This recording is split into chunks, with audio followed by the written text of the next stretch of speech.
भर बर्दाश्त करो रानी हो मीठा मीठा दहरत होई।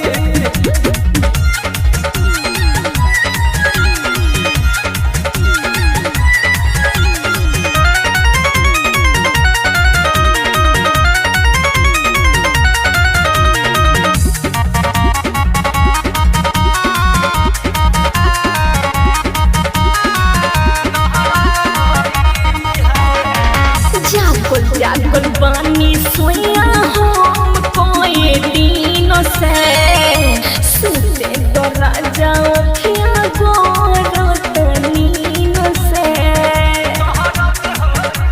हाँ कितना दिन बाद धानी मिलल बा मौका खुशी के दिन में तू देख बड़ू धोखा।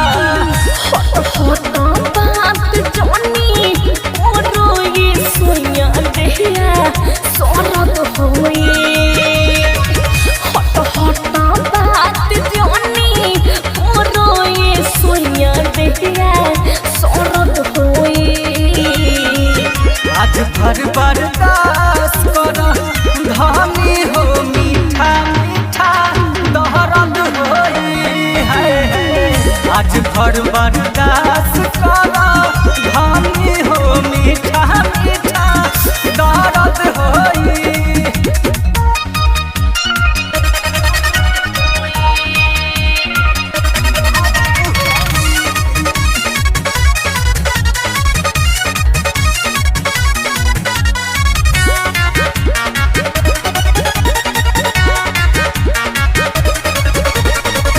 आज नहीं चली गोरी कवानो बहाना खुशी के मारे नइखे हमारो ठिकाना।